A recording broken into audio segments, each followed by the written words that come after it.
Dear everybody, it's a great pleasure for me to welcome all of you to the University of Oslo, even though you've been here one day. And first of all, this is Evelyn's work, Evelyn's mission, Evelyn's life that has inspired me and all of you to gather and work in trying to make the world a better place.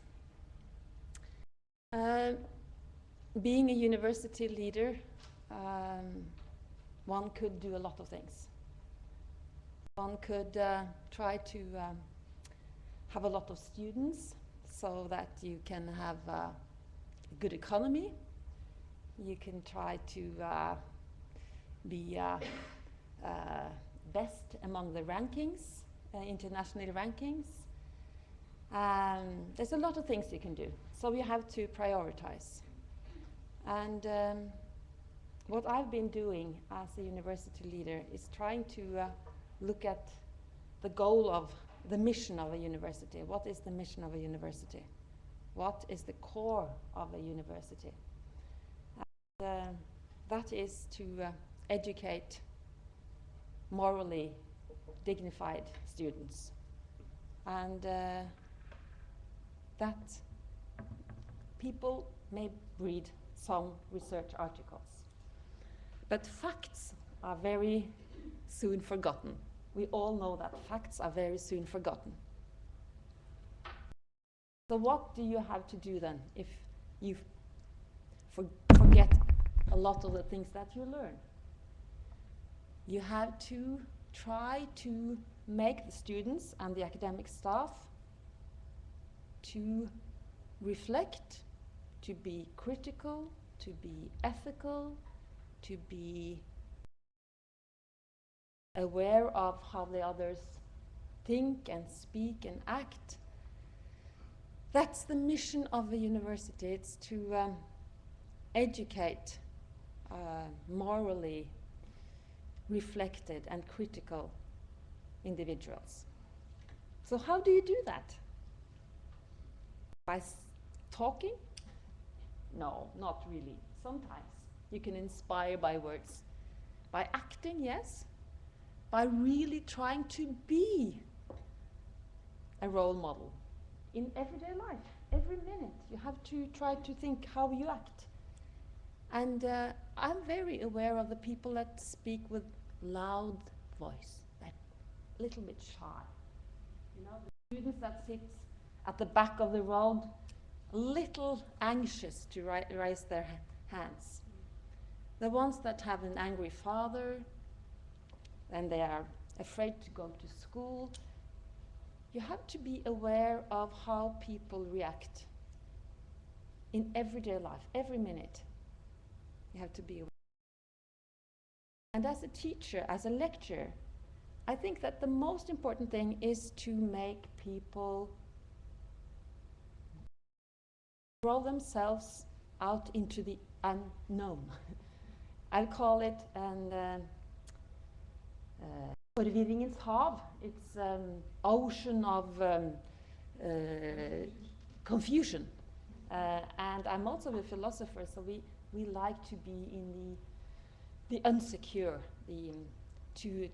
When you learn to bicycle, the first days before you learn to bicycle, you are a bit, you know, you're not learning it and you're falling off. So I think that the students and also the staff, they have to be pushed a little bit so they fall. They don't know how to ride the bicycle, and to be there with them, trying to put questions in different perspectives, to disturb people morally and intellectually is the most important mission. Try to see, what if you were born in another part of the world? What if you had, try to imagine what would life look like. So to morally disturb the students and the fellow academics and friends and neighbors and so on, I think that's one of the things that we could try to do better. And I work a lot with teachers in primary school and secondary school, and we have this perspective internalized, like a method, like a form of pedagogy. And from primary school and up to the university, and even in university, for me it's a kind of the philosophy I've learned when I took my PhD and my doctoral thesis. It's all about really trying to ask the most difficult questions. And it sounds easy, but it's not. I think that it's too much answers, and it's not enough questions. And the only way that we can learn something new is by trying to raise new questions. Look at concepts. Dignity. What is dignity? What really does it mean? So, this Dignity University, I feel I should have done more, you know, Evelyn. I feel I should have done even more to try to develop Dignity University. But I have this dream, and I know that we will make it. We will make it together, Dignity University. And it's such a marvelous, good idea that free lectures about these issues to all people in the world. So together with you, I know we can make it. And next year I will have more time, so I will really dedicate myself to work with Dignity University. Yeah! So this autumn we started up with a lecture here at the University of Oslo called Global Citizen. And Global Citizen. Global Citizen. Last week we had 3 warm-up lectures open to the public, to all students. And the first lecture was about world citizenship. What is that? Where does the concept come from historically? And there was a lecture about the concept of the world. The world from the ancient times, the concept of, in Greek mythology, that the world was the globe that you held in your hand, until Google now. You see the world in much the same way. And it's a concept that the world is a kind of material thing. So what does that mean, that we have this concept of the world as a material thing? That we can sell and we can exploit and so on? What does that mean? And the third lecture was about the balance between local awareness and global connectedness. And this whole autumn, Nina will speak as well. We will have lectures on global citizenship, because we want all our students that come to the university for the first time are forced to reflect about what does it mean to be a global citizen, to be a part of the world, and to defend your own upbringing and your history and your language. Like Celia is now engaged, have been researching in Tanzania and Zanzibar about the very important aspect of having your own language in school, your mother tongue, and what is the rights in education, as Celia speaks about. So we want all our students to reflect the first semester about being a global citizen. I don't think I will say much more now. I have not prepared, but I will try to speak and later, maybe also tomorrow. Welcome again. I'm not too proud of the weather today, but I think that this building, the University Library, is very fitting for the meeting of the Global Dignity University, because it's a library and we have with us the whole history And it's also open, and it's red walls. I love red. It's very empowering. So have a nice day, and thank you all.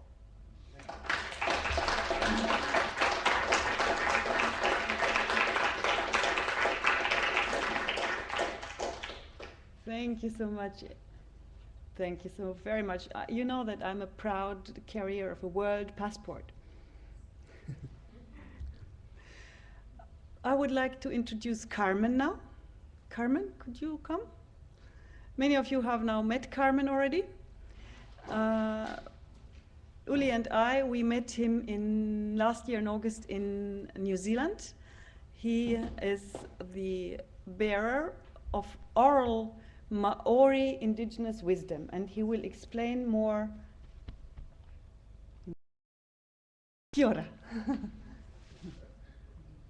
Usually, my orators, where I come from, they start to do the oratory from where they're sitting, all the way up here. But she keeps telling me to come into the frame for here, so other people can see. So my elders who taught me, none of them get filmed. Other cultures have wanted to film them, but we believe that our culture, to feel the spirit of what we're saying, we have to be kanohi ki te kanohi, which means you have to have my eyes, and I have your eyes, then I'll have your heart and your soul. Because we believe that truth is like the light that comes from the sun, that gives light to your eyes and quickens your understanding. Because to us, light is spirit, and spirit is everything to do with the Creator. So I'll start. I wish I could have done it from there, but I know by the time I got up here, she would have been saying, hey, no, start and do it again. But what I'll do is I'll do it in my language, because it's a prayer.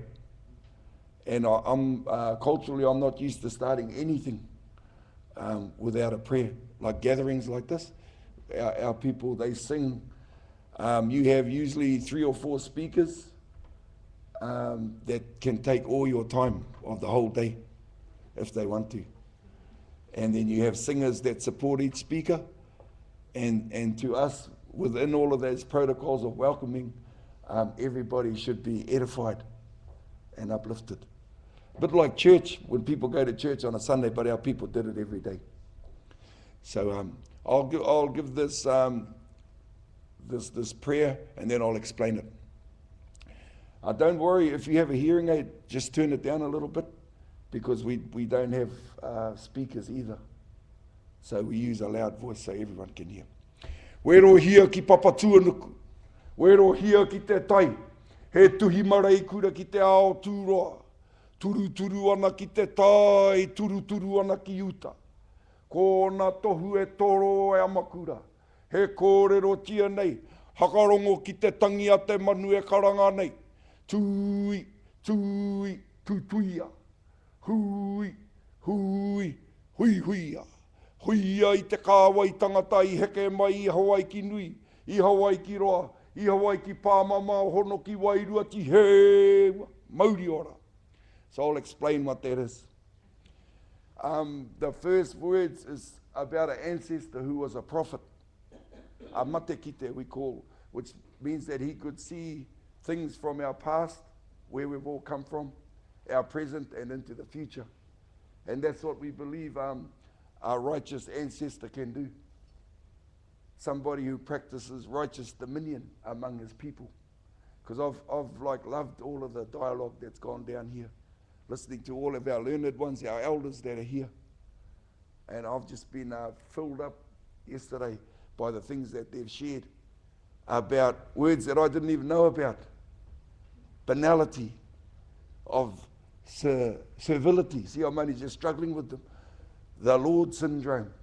But I wanted to say that in our past, in our culture, everything that we've recorded has only been from our righteous ancestors, because they're the only things that are going to lead us to peace and harmony. So in this this prayer that I did, it was about an ancestor that we call Tāne Atua. And he was chosen of the Creator. And his prayers had the power that, you say, wero hia ki papa tuanuku, a challenge was given to the land and to the sea to cause the sea to part. If you've heard these stories before, I'm happy. But these stories were told before the coming of the Bible.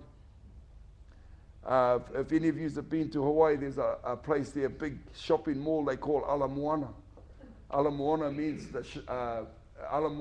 the sea path. It's a design you see like this throughout Polynesia. It's a wave like this, but it's a pathway through the sea. It's the most common design throughout the whole of Te Moana Nui, which is Polynesia. So I just wanted to say that that's what it's acknowledging. The power of a righteous ancestor that divided the sea and caused people to go through. The next part says to listen to the sound of this voice, this particular voice. And this particular voice, what it would do, it'd have the power to bring all people together. All people that the Creator had led to all these different lands. And it'd bring us together as one. And when we come together as one, what it would do, we'd be able to do a lineage of our ancestry right back to all of the distances that we've traveled from. So we believe in Aotearoa, where we come from, they call us canoe people. They say that we've got these little canoes that we got around the Pacific. And if you come to my country, you'll see canoes that held 200 people. That's a single piece of log that has 200 people on it. Our ancestors traveled on canoes that were lashed together, twin hulls, that held, we believe that they held like thousands of people. So, but see, once again, we have scientists telling us who we are instead of listening to us tell our story of who we are. Hegemony. So I'll just say this. So what we believe is we're one of the world's greatest travelers that the Creator's led to the lands that we inhabit. And we believe that we've inherited those lands like all the people of the world for a place of our inheritance, a place for us, for our children, our prodigy. So what it says there, it does, that story there, that prayer, does a lineage from Aotearoa, from New Zealand, right back into Tahiti, Samoa, Rarotonga, if you know that part of the world, and it goes back into Hawaii. It goes back into the Easter Islands, Rapa Nui. Those are the traditional names that we know. Because we can do our ancestry. If we had time, I'd do it myself. I could go 76 generations on my mother's and my father's side. It's requisite that before I speak to you, I'm able to do that. If I can't do that, well, then I don't really, I can be asked to speak by another elder. That's just, why they do that is so that you're not led by what we believe like turkeys. That you don't have a turkey get up and try to shape you and tell you about your culture so that you know what you're talking about. So the lineage will take you on a voyage of 3 degrees of distance for me as a Maori, a native of New Zealand, right back to the place where my first parents were created. And that's the first mother and the first father. So that's the lineage that we have. And I thought the easiest way to do it was through the symbolism. I just wanted to say that's the opening of my speech, and my time's nearly all gone. But we come from oral history.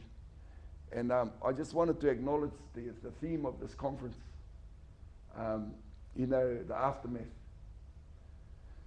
And not many people know, I didn't know until 3 days before I came here, but the youngest victim was a 14-year-old girl. I have her name in my bag. I can't even say her name, but she's half Maori.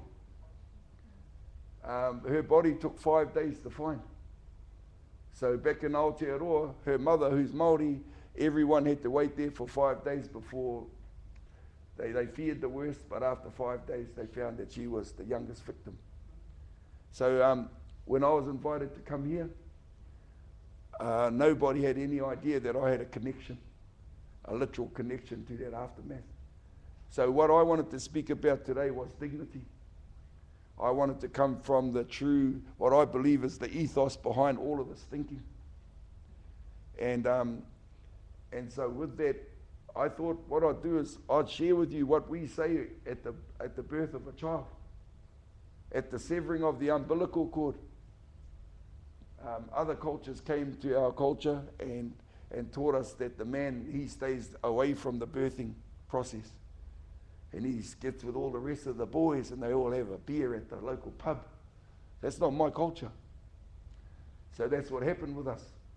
Whereas traditionally, the father was there with the mother through the whole process.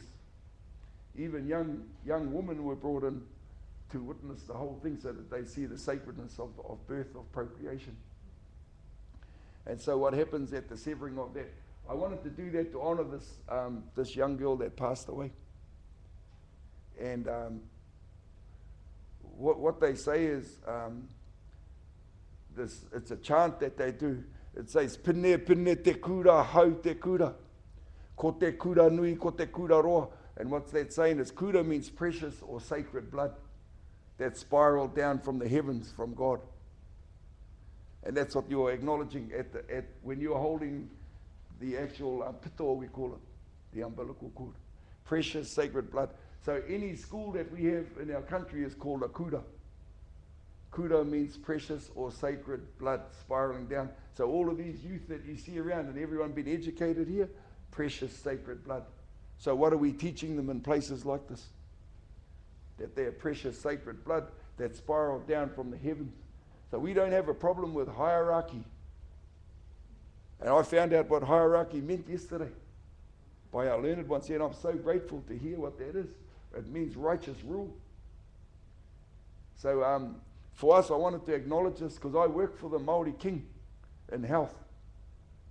And I help to re-educate our people that are incarcerated to teach them about their precious sacred blood. But many kingdoms keep a genealogy so that their families become elevated. And everybody else, back to peasants, doesn't know that lineage. But in my culture, everybody, it's requisite that they all know their lineage. Because, when we talk about dignity for us as Indigenous people, that's where dignity comes from. Is knowing your lineage all the way back through your ancestors and then back to Io. Io is, to us, is the supreme creator. We have no problem, and I wanted to acknowledge our sisters that spoke yesterday on feminism. I wanted to share with you that the most sacred thing in our culture is woman. Because woman stands at the same status as God. Because she is able to create within her body. And we have no problem with calling God God either. Because to us, Lord, all of these different words, they're not our words for it. But I wanted to share with you that that's how important things are. When we come into meetings, now what happens is we sit, and the men sit over here on this side, the other men that are hosting sit on this side, and all the women sit behind them. That's not even our culture. So people who view us, they say, oh, you're patriarchal. The women are inferior to the men. It's totally wrong. That's all from the English, that way of sitting like that. Like in courts, you see how everyone stands. Our culture, we all sit on the earth, on a woven mat where women and men all sit together. You see, so I just wanted to share with you some little simple things, but they're important to us. So can I get you to... I brought some technology where I can stand here and just hit that button. So I wanted you to, if you see this is what's at the front of a canoe, of a vessel. And if you can look to the front there, you'll see that protruding tongue out of that. That actually represents the word of God. Because in our canoes, what we believe is that we call it the tau ihu. That's the firstborn of the Creator. And he goes before us. So what we look at as a canoe is a vessel that bridges land. It bridges all land to each other, and it bridges us to each other. So the symbolism in that is the firstborn, our oldest brother. We have no problem with it. The firstborn in our lineage is called Tāne Nui Arangi, which means the son. Tāne means son or man. The son or man that was held in high esteem in the heavens. There's a physical manifestation of him, and that's the sun in the sky. Because the name of the sun in Maori is Tama, which means son or boy. Tama, T-A-M-A, Tama, which means the sun that was held in high esteem in the heavens. So that's the light. Okay. This is a 5-hour presentation that I'll do in 20 minutes. This represents our ancestors. And our people were taught not to make images look like a man or a woman. So what they did was they distorted the figures as not to offend the Creator, because the Creator taught us not to make images and to worship things that don't breathe. If you've heard these stories before, this is all pre-European, all of these teachings here. If you look at, you can see the hand there moving up to the side there. If I had my pointer, I'd point at it right now. But you can you see those 3 fingers? Over here. Well, those are symbolic. 3 to us is symbolic, because we speak of, see, when Christianity came to us, we had no problem with it, because they talked of a Godhead. And so we had no problem with that, because that's the symbols of us, but it represents a pre-existence that we've all come from spiritually. And then we're here in this world here to be given mana. Mana is power, prestige. But mana is your rights to choose right from wrong for yourself. And so that prayer at the birthing prayer I was talking about, it says that you are precious sacred blood coming down. Pene pene te kura, hau te kura, you are well travelled. So the child's spirit to us is eternal. So those young people that were all massacred, we believe that they were eternal before they came here. They're only in a young body. And they're young as to having experience here, to choose right from wrong. So a newborn child to us that is taken at birth, they call it cot death, sudden infant death syndrome. They've got names for it. They're trying to find out what it is. We believe to us, because we have faith, that any being that comes to this earth that receives a body, it's fulfilled the part of its journey. So then it's able to go on to the next part of the journey, because we are eternal beings, transcendent in time. But one thing that you must know from our culture is that if you are evil and practice unrighteous dominion while you're here in the flesh, that's exactly how you travel on into the next world. Does everyone understand that? So, yeah. Okay. So if we keep going. This here represents a rainbow. It's at the back of a canoe. And it's got a big sort of a curve in it there to represent our ancestors, because we believe in Uenuku. We have another name for God, the God of the rainbow, because we believe in the covenant that was given to us, and the kōperu, or the niwa. The rainbow is a sign of a covenant for us, and it's about purity, about keeping ourselves pure, because our people are big on purification ceremonies, that they'll immerse you totally in water to purify you. So if you've heard of that in your culture, it's not too different. Okay, next one. That's the top of the spiral. We believe here, these symbols here, this is the top of that rainbow.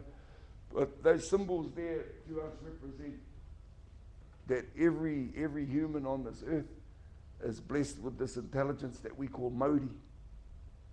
And, like you see some cultures have a third eye. They believe there's a third eye there.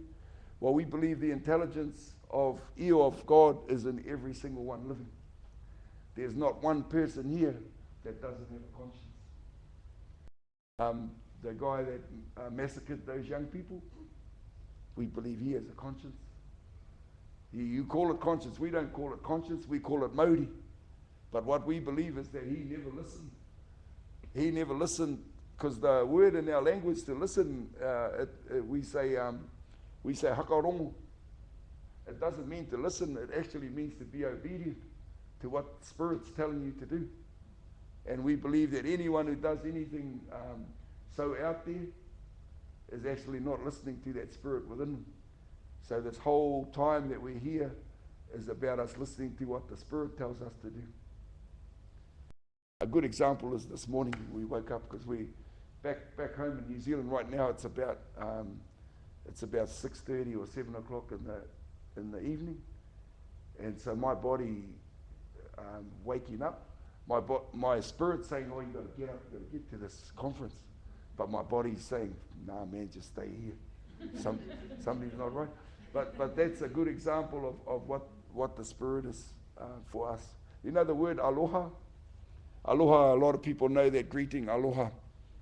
You know what it really means? Alo is presence, in the presence of. So what I'd say in my language is I'd say, ka tūau, I stand I mua I te aro in your presence. So aloha, ha is the Spirit of God. Okay? So what you're saying is that wherever I stand and whoever I'm in contact with, that I'm able to live in a way that I could withstand the presence of God. So I'll be pono, I'll be honest, true, and I'll have true love. And that's how I'm meant to be with everybody. So that I look at you like I'm in the presence of the Supreme Creator. See, so when you hear the word aloha, people don't even know what we're saying. Ha is a name given to God. I o te ha manoa, the God who gives life to your soul, to your whole being. And that's what all of these symbols mean. There's some symbols in here that you can't really see, but I can see because I know how to read it. But you will see this is actually a hand over here, and it's holding on to one of those spirals. And that means that if you live your life and you don't take hold of the Spirit, that you're what you call, one of those spirals is called a takarangi spiral. It means that you've come from the heavens, from a higher sphere to this world, but you're just here. You're just going every day and you're just here. But if you hold fast to things that are spiritual, what that means is that they change, the name changes, and it means that you become eternal. So all of these little gaps you see, you can see light through here. That represents eternity, because we're eternal beings. All those little gaps is what we learn each day, like what we learned yesterday, today, that we learn things bit by bit, because we think we might know everything. But if we think we have an elder who's an old man, or a kuia, an old lady, you got to remember that in the scheme of being eternal, they're actually young. Only the bodies become older. You know what I mean? Dignity, eh? So keep going. See what we have here. We'll keep going. We'll fast forward this stuff here, because I'm aware of the time here. So that's that takarangi spiral there, representing that we're eternal. Here's another figure up here that's actually holding on to it. Keep going. So I just wanted to say for us, this is Tāne here. And we believe that Tāne sets as an example. We had a brother here from the Cameroons yesterday that said the legacy that he wants to leave is that he's an example to his family around the things that he believes in. And we call that a student in our schools, those precious sacred blood spiraling down, we call a student tauira. And tauira means an exemplary student, that you become an example of what you're learning. You know, a lot of us can go through school the whole way, like me. I had no desire to learn English at school, because I thought to myself, why do I want to learn my colonizer's language for? You know? So what we're doing with our people that are incarcerated, we're unlearning them. We have to unlearn them all of the bad habits that we've picked up from a predominant culture that severed all of our ties to our identity. They've told us, how could you know about God? Eh? How can you know because you're a heathen? You live in a house with no windows. You live in a hut. You live on the earth. But you know, I tell you, I've learned through traveling that I learned this from these Jewish people. Once a year, they have a ceremony that they call, I think it's called Sukkot. And what happens is the men go outside and they live in a little place that they put up. And it's made out of just all natural things of wood and palms. And the idea of that is so that they remember when they were exiled and they were traveling in the wilderness, and it was so that they'd never forget that God had given them the basics of the world to live in, but He'd kept them alive. And you know what? That's exactly how the predominant cultures found us. We were living off the earth, sustainable. We all, like people that don't like religion, they don't like tithing and things like that. We gave tithes. Everything was for each other. So we tithed. We believed in those laws. And I just wanted to share with you that that's exactly how the English found us when they came. But what they did naturally was they saw our carvings and they thought we were idol worshippers. So most of our carved buildings, if you can keep going till we get a building, that's what a canoe looks like. This one here holds 200 people. My nephew got this photo for me when they did this PowerPoint. He said that was me there. I had a good look. That's not even me. That's a tourist. But keep going. Okay, this is our meeting houses. This is our tabernacle or place that we come to. The ancestor on the top there, I can recite my genealogy to him. I'll do 76 lines of genealogy and I'll come to him. He's the first person that came from Hawaii into New Zealand. So he's got that paddle there. Now if you can see coming down, the English, they saw because the male genitalia, what they saw was this was blasphemy. So they actually ordered for all of our meeting houses to be burnt down. Over the doorway, we have a woman carved over the doorway with female genitalia open. But that's symbolic that when we all enter into this house, that we've all come from the same mother. So we come in and we're fed spiritually by everything that happens, like what we're doing now. So that when you come out of there, you're coming and you're born again, coming back into the world out there. Because that's where opposition is. Okay? So that's what that whole thing is about. It's no different to our First Nations brothers that go into sweat lodges. They get down on their hands and knees, and it's symbolic of re-entering the womb of the mother. So people who think our cultures are patriarchal, they've got it all wrong because they don't know us. They look from the outside, but they have no idea about the symbolism in our culture. So the big face that you see here, see all of these little faces there that come down from the male genitalia? Those are all the different, because our people recorded that so they could recite every ancestor. So I should have had my little pointer so I could give you a demonstration. But if you looked at all of those, can you see all the little tongues coming down? Those are all different ancestors that come right down to here. So what they do is, they'd say, ka moia rangi a papa ka putiki wa hoko tūmatau e ngā tāna ko muriranga whenua, ka moia muriranga whenua i a mahuika, ka moia mā kia tūtara ka putiki wa hoko māhui, tāna ko matiu, ko maia, ko mākoro. We go on and on and on. I was brought up like that with ancestors that got up, and when you saw them, you went like this, because they were going to go on forever. Oh yeah. So that's what they do there, and they're all. They also have walking sticks with the notches on them, so you can recite your genealogy. They're not names written, but it's all done by memory. So I don't have a degree, just a pedigree. I like saying that at universities because I work with people that all have degrees, but I've got a pedigree. Okay, so this face here represents Eo, God. And this represents a mountain. That's why I said yesterday our ancestors didn't conquer mountains and put a flag on the top of it to say we conquered it. What they do is they stay just below the mountain to pay tribute to God, that He's above all things. And this above that face there, person, what that means is your ancestor was carried by God to this place. So if we get another slide, you'll see that this represents a bird, and these are the wings of that bird. So God has actually carried our people to this land and given it to us, a land of our inheritance. So when the predominant culture came and they brought the Bible, and our ancestors learned passages from the Bible, Ezekiel says, I'll carry you on the wings of eagles, you'll walk. Or you'll walk and not be weary, and run and not faint, or however it goes. Our people knew those, but we didn't record it in the Bible. It was written in our symbolism. Okay, so here's the doorway to, this is where the woman's carved over here. Okay, this is your first ancestor that came, and this is his first descendant that was established on that earth.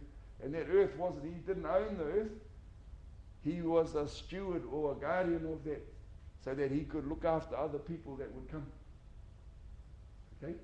Dignity, eh? Very dignifying. Well, I think it is. Okay, next one. Oh, can I just show you one more? Go back again.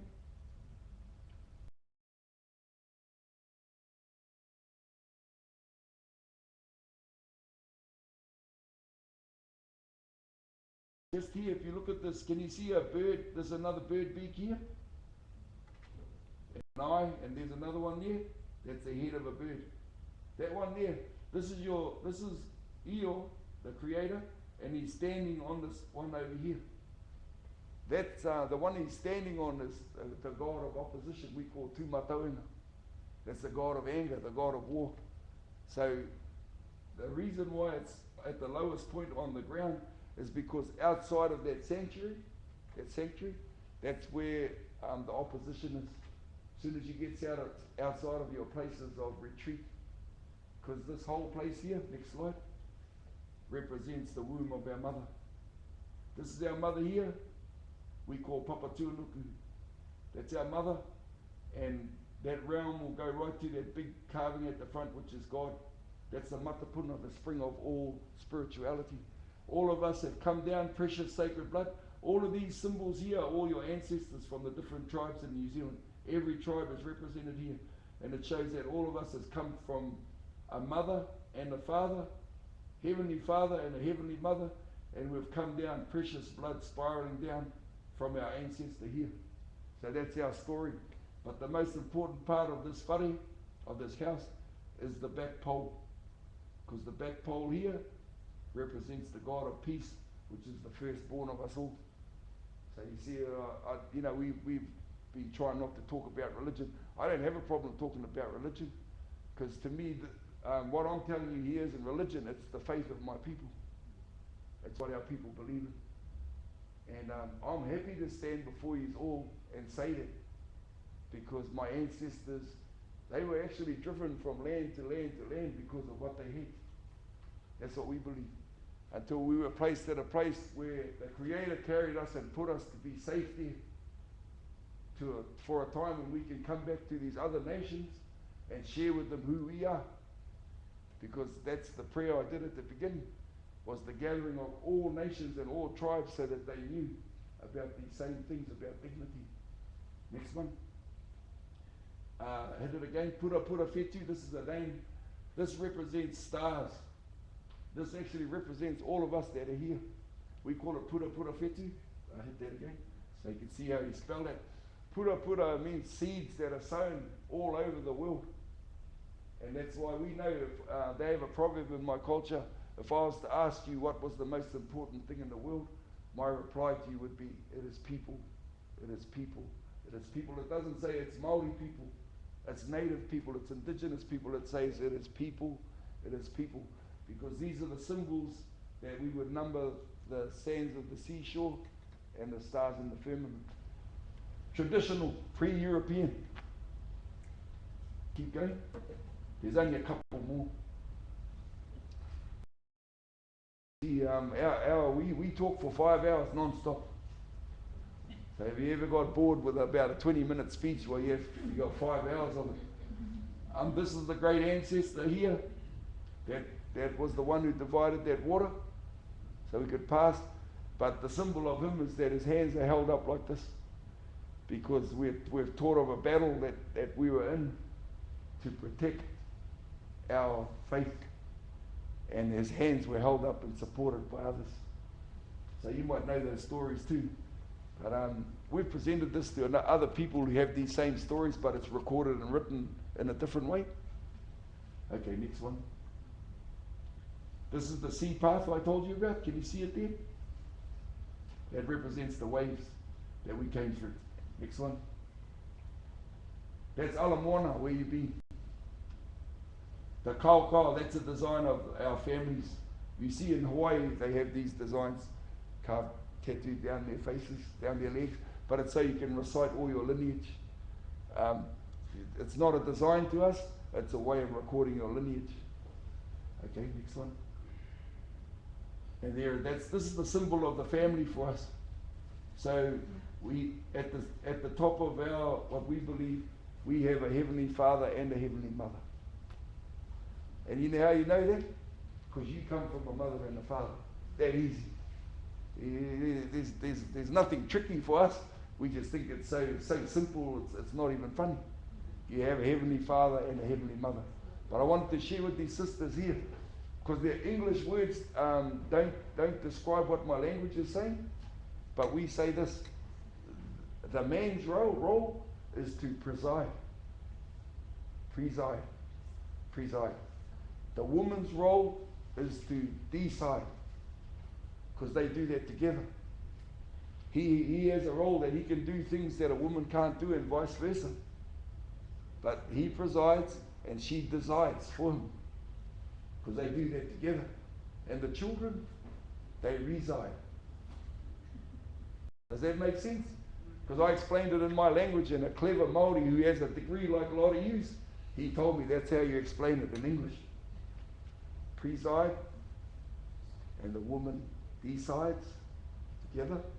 Because see, Maori believe that the woman is taken from the, not from the bone that comes from the head, where she would rule over the man. She wasn't taken from the foot bone, where a man would stand over her, but she was taken from the bone closest to the heart. That's a proverb in my culture. Okay, next one. Is that dignifying? I think it is. My teachers who taught me, one of them's still alive now. She's 107 years old. A matriarch. Never drank, never smoked, never used anything from the predominant culture. Eats our native traditional foods. And my teacher who died a few years ago, she was 105. Her brother's still alive now. He's a young fella. He's 87. Okay. So that's the family for us. That represents our Heavenly Father, Heavenly Mother. And then this is man and this is woman on the same level. If you turn it upside down, which we do, what would you have? You would have a Heavenly Father and a Heavenly Mother, and then you're the prodigy, the precious sacred blood that spiraled down onto the earth. So it's your time to choose right from wrong for yourself. Next one. This is what they call roi mata toroa, which represents the tears of the albatross. The albatross is sacred to us. And the reason for that, as you spoke yesterday, you talked about the bird's eye view. Well, our people believe that those big birds are symbols of God, because they can see everything and we can't see it. See, and I know this is a very delicate subject, but this is coming to the end of it. But I wanted to say that with this tragedy that happened here, with these young people, you know what our people really believe? That innocent people suffer and pass away and die, so that wicked people can receive. I'm giving it to you in English, and it doesn't sound as good as what it would sound in my language. But righteous people and innocent people suffer and pass away. They die, they lose their lives, so that a righteous judgment can fall upon those that do the evil. So I don't know if you can understand that, but that's the best I can do it in my language, because those young people are innocent, and they go straight back in aloha into the presence of God. See, so when we're looking at it from there, of course it's sad, it's a tragedy, it's terrible. But if you have faith and you believe in what we believe in, you actually see that person who committed that crime, he was influenced, as the sister was saying yesterday, he was influenced by a whole lot of other evil factors. Now all of those evil factors will have their time, but it's not our time. Our time is to strive to do things to bring dignity back to the world, so it never happens. Okay? So I didn't want to offend anybody by saying these things, but culturally that's how I'd explain it. So I'll finish with this, probably the last couple, because I think I've gone about 7 minutes over. Keep going. The next one. You still have time. Do I? So this is the symbol. This is the symbol of albatross. When the albatross, when a child's born, what they do is they usually give the child feathers. And the feather of the albatross is so that the child is given dominion. You know what dominion is? See, because that's an English word again. We say kaitiakitanga, which means you're given stewardship or guardianship. Be a guardian. If you use the word dominion, people think that you're trying to stand over everybody else.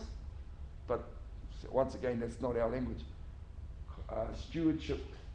You're given stewardship. So the symbol of the albatross's feather is that you would be given stewardship and responsibility over everything on the sea. Because the toro of the albatross it can go the furthest over the sea. Okay? And then the child is also given a feather from a bird we call the kaka. And that bird is a fluorescent kind of a green colour, but that's a symbol of God.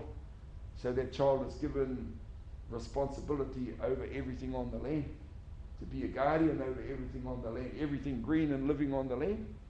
It's symbolic. So that's what we're given this precious sacred blood all the time, responsibility to take care of these two realms. Okay?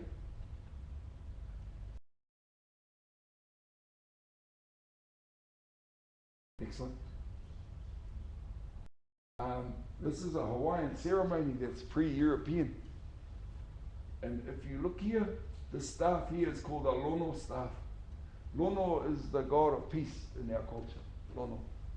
Lono, we say pakarongo, which means to be obedient, to listen to the Spirit. So what you'll see here is you'll see two albatrosses. This staff here has a carving on it that is a carving of the God of peace.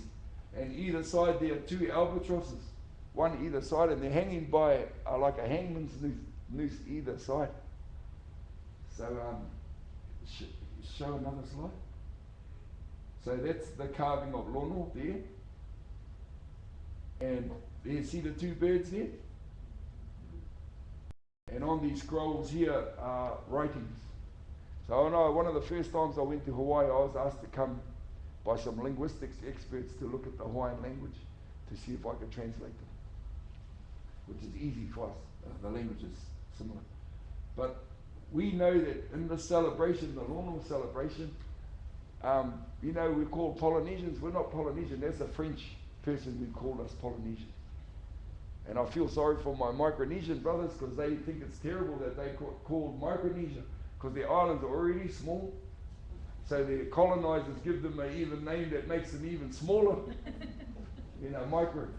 It just shows you, eh? Okay, but what this is saying here is that we believe that there's going to be a return of the God of peace. We believe that. So those who literally believe in the second coming of Christ, we believe it. We believed it before the Bible came. When the Bible was brought to us, it reaffirmed what our ancestors knew. So I just want to say that because I've heard people say that I don't really want to talk about religion. I'm not talking about religion. I'm talking about my people. And you know what? This is the first time in our people's history that we're able to tell our story. So I want to thank all of those that have made it possible. Uli, meeting you guys, and you know, your family, and sister over here, meeting you in Dunedin, and to be able to teach about conflict resolution, and how our ancestors were the forefathers of conflict resolution, 50 years before Gandhi. And you know, like I say that with humility, but what we're doing is we're trying to bring back the knowledge that we believe that all mankind had. All of us have this knowledge, and these pockets of this knowledge, one of our wise elders back here told me how many languages there were in the world. And I just wanted to say that amongst all of those different kindreds, those nations and tongues, they have this knowledge that we're talking about. So we knew that those two there, we believe that we were actually taught by the resurrected Christ. That's what we believe. Once Christianity came. So I wanted to leave with that so that you are very sure that when you think of New Zealand and you think of a Maori from New Zealand, most people think of our haka. We're known from a war dance that we do before we play rugby, but nobody knows what that haka means.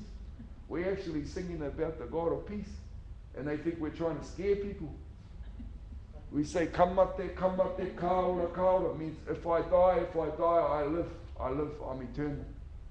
Says, tēnei te tangata puhuruhuru. They speak of this hairy man. Who is this hairy man? Nāna itiki mai whakawhiti te rā. He would usher in the coming of the noonday sun. So, you know, when our people read about John the Baptist preparing the way for Christ, our people just it was like connecting all the dots to who we were. And then it says, upane, kaupane. Upane, u means the word. Kupu is word. And then kaupane is our lineage straight back to God. So we're talking about the word of God and God. So I just wanted to share that with you. That no one knows what we're doing when we're doing our haka. You know, people, especially in South Africa, if there's some South Africans here, they make so much noise so that they can't hear what we're doing. And they don't realise they all gathered in the beginning and they were doing a prayer. You know, quietly. And we're just another nation that does it a different way. And that's all I wanted to share with you is that don't let us be too quick to pass judgment on how people pray and how they worship. Because if you really look into our cultures and the symbolism, you'll find that we are very dignified. Our dignity comes from God. And I want to share that with you. And I'll finish by singing a song. So kia ora. And don't clap. Because I notice a lot of European people clap. We say kia ora. And kia ora means effervescence to eternal life. So we're wishing you all eternal life. I'll sing the song. I've sung it already here, but I'll sing it because Evelyn and them, they know that I don't return emails. They send me messages that are long like this, and I'll send back like, thank you. But what I'll do is I'll sing the song that's touching on what you spoke of before, about how we talked about world citizenship. So this is a Bob Marley song, and it's called War. Not a good song to sing at a peace place, but if you listen to the words, they're all relevant.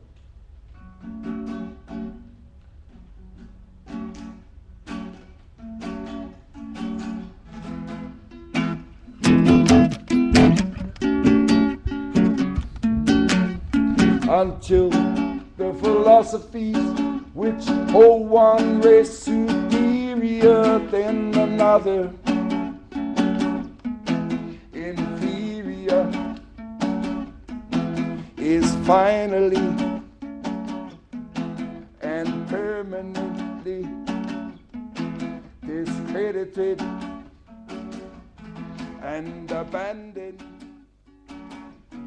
Everywhere is war, me say war, until they're no longer first class and second class citizens of any nation, until the color of a man's skin is of no more significance than the color of his eyes. Me say war, until that day, dream of lasting peace, world citizenship will remain but a fleeting illusion to be pursued, but never attained,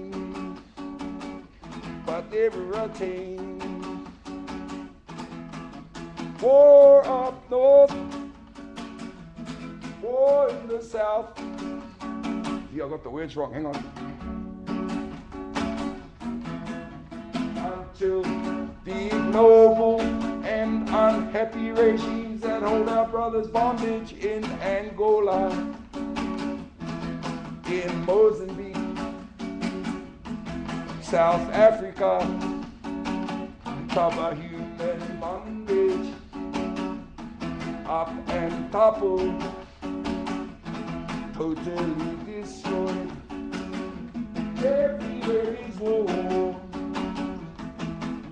War in the east, war in the west, war up north, war in the south, war, rumors of war. Thank you.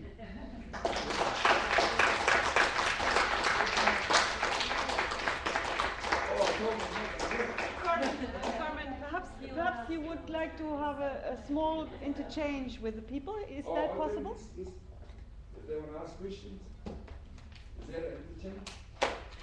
Interchange where I come from is dialogue, whatever. interchange where I come from is when someone punches you in the eye playing rugby and you've got to go off. That's interchange.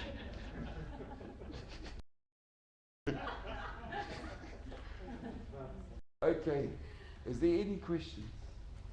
Don't be shy.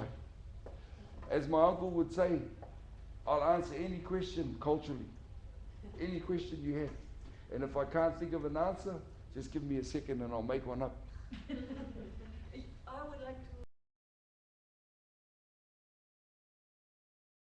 to. Okay. Yeah, so I work in every prison in New Zealand. And what I do is I teach identity, everything that I was talking about now. But I teach this also in Hawaii, in every prison in Hawaii that will let us in there. And our role in educating our people about their history, their culture, principles and values is me and a few other people back home, we're committed to closing down the prison system. Because the prison system, currently there's 5,000 of my people incarcerated in New Zealand, 5,000. And so the prison system makes $500 million a year off incarcerating my people. The government gave my people back $760 million to help fix up all the problems. So if you have a look at that, it's disproportionate. 500 million per capita is used on warehousing. The Hawaiians, currently now the prisons are all full in Hawaii and people are being sent to mainland America, to Oklahoma, Red Rock and Sequoia prisons, 2 prisons made to incarcerate our people, where they don't learn about their culture, their history, but they're put into places there where the prison business will make big money because they lock them up. You don't do much therapy, and most of the therapy that they're given is Western social science therapies, therapeutic models that in our culture and recorded really well, it increases incarceration of our people by 44%. Our cultural interventions are spiritual interventions, they're faith-based. See, because that's what the predominant culture is telling us what we're doing. They're telling us that we're using a faith-based intervention. Well, to me, you can pin a tail on it and call it a donkey. I don't mind, because it's helping our people to come out of there and not go back again. So my real passion is to help policing, to reduce policing, reduce courts, and reduce prisons. Social welfare, I'm anti that, because those are all systems brought in to help our people, but they made our people more dependent. We already had dependencies on alcohol and drugs, but we come from a culture where we're actually self-sufficient. So our self-determination to be self-sufficient is right at the forefront of what I do. Right? Anyone else got a question? Don't be shy.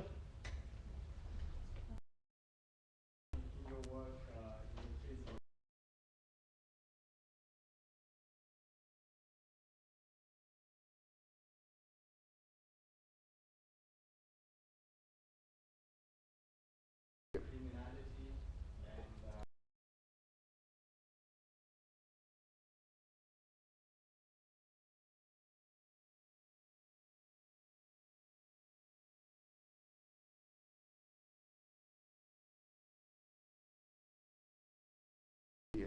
Self-respect and renounce. Definitely. Yeah, definitely. We have evidence. We have evidence everywhere that shows that when you sever people from that identity, they have no respect. The sad part is that our people hate the system, but most of our crimes are on each other. See, because you're living in a society where they've placed you into different places as part of their town planning by social design. We were urban people, all of us we're rural people, but we've been urbanized. So we have been displaced. And where we were traditionally on our lands, so you lose all of those skills. But now there's evidence left, right and centre. Evidence coming out of the woodwork, and that's why they have to take us seriously now. Yeah.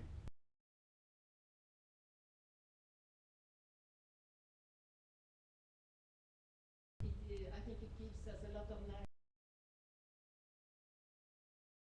how you organize yourself in your people. And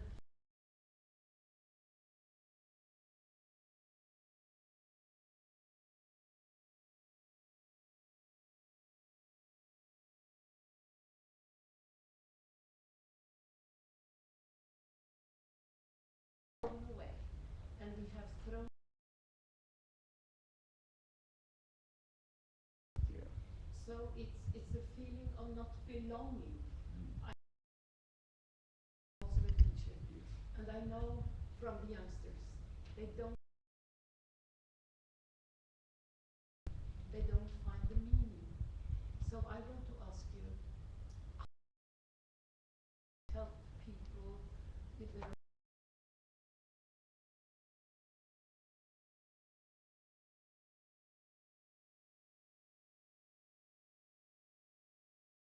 in the other culture, You know, what you do.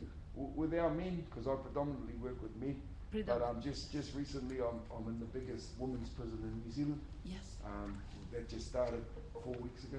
But with our men suffering from, because of domestic violence, anger management issues, and 80% of it is all alcohol and drug induced. You see, so we have to look at those. See, it's not the alcohol and drugs either, because those are symptoms of loss of identity and loss of spirituality. But I wanted to say, when we go into to work with our people, they're viewed as being hardened criminals, but that's very much a mask, a front, and you know that from psychology. But what I say is, we also use a faith-based intervention, because culturally what we do is we pray before we go in, but we also what we call we nohopuku, which means that we fast. So we sacrifice eating, so that we believe that when you eat, you're feeding your body, your physical. So how many times do we feed our spirit? You see? So when we don't eat, what we're doing, we believe with God, is we're sacrificing our own wants and putting these people we're working with first. So when we speak to them, we're speaking straight to their heart, spirit to spirit. And I think that's it's very hard for a lot of people to understand, but we believe in that. That's how I was taught. That's how I was taught to retain genealogy. Even though I say I don't have a degree, but I have a pedigree, is that you do it through prayer and fast. That these things, this, what do you call it, the paranormal. The paranormal to my people is normal.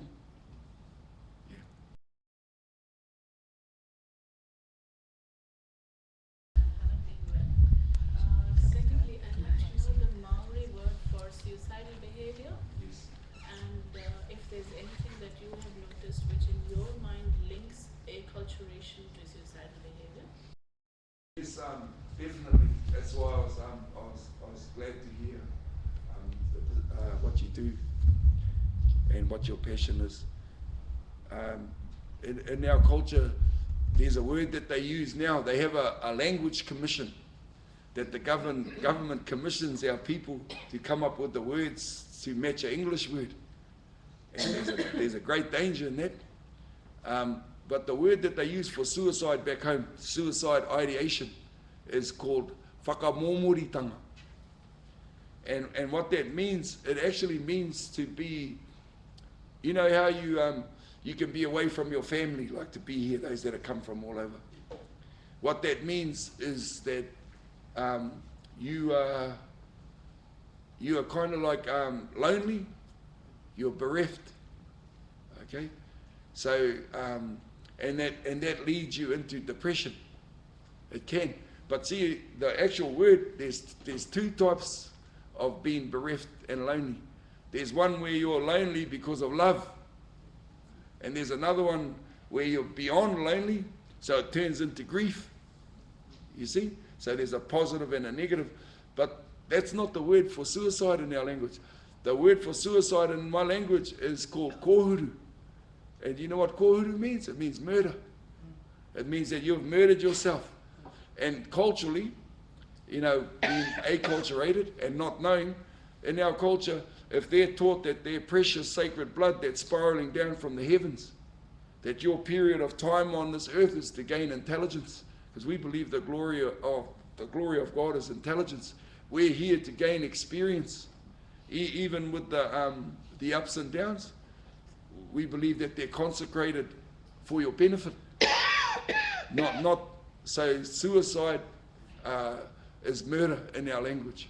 And we're teaching that to our people so that they're very clear. So I'll give you an example. There's a lot of youth suicide in our country because they don't know these things we're talking about, especially with young Maori women, more than ever before. So what happens is youth that go to school, when they see another classmate or friend has committed suicide, at the funeral, our funerals are really different back home. They say we're like the Irish. We sing a lot, get up and dance. And so what happens is when youth see a funeral for someone who's committed suicide, they actually start thinking, man, that's not a bad option. Because everybody's saying, oh, you shouldn't have done it and all the rest of it. But they still see the outpouring of love. See, and that's what our youth are following. You see, that's why we had 5 in a row, because they're seeing the outpouring of love. But it's still not our culture. They're seeing one part of our culture, which is the outpouring of love because of what's happened. But we have to then show that outpouring of love in demonstrating our everyday life, rather than only showing it when there's a tragedy. So we believe that, because I've done work for SPINS, which is suicide prevention in New Zealand, and they actually don't like what we have to share culturally, because they're telling us, the predominant culture in New Zealand's telling us that we need to just accept suicide, that suicide's going to be part of our lives, and we won't accept it, because we believe that we should be teaching them that it is very, very selfish, matapiko we call it in our language, to kill yourself, because no one else should kill you. So then why should you then kill yourself? Okay? Yeah. Okay. Is that all right? Could you round up with something within your language? Okay. I'll round up with it. If I could leave you with a proverb. A little bit longer, not just one proverb. Okay. I'll leave you with a couple of proverbs. But this is one that we say. This is pre-colonization. And our ancestors believed this. I'd leave a blessing upon you all. That's how you finish. And what they'd say is, I'll say it in my language. Me angatu o koutou titiro ki ngā kārohi rohi o tamanui te rā. Kei taka I muri a koe he atakura, kei reira waiho ngā mea pauri, ngā raruraru o ina nahira. And what that means is, cast your eyes to the rays of the sun, and behind you will fall a shadow. There in that shadow you leave all of the things you've done wrong. All the problems and the woes of yesterday, leave them in your shadow. That's the first part. That's nice, eh? If you're working with inmates, they love that. Because a big part of punishment for us is forgiveness. You know? Anyway, this other proverb says that when you look up, once you know you've left all those problems behind you, you're then able to look directly at Pautu te Marotanga, which is the noonday sun. Because the noonday sun to us is symbolic of God, the brightness of the noonday sun, God. That's what heaven's about to us. And so if you are able then to look directly up to the sun, what would happen is the shadow is actually hidden under your feet. You can't see anything. Is that nice? Well, if you're like a person like me that's made heaps of mistakes, that's the beautifulest thing you could ever hear. So kia ora.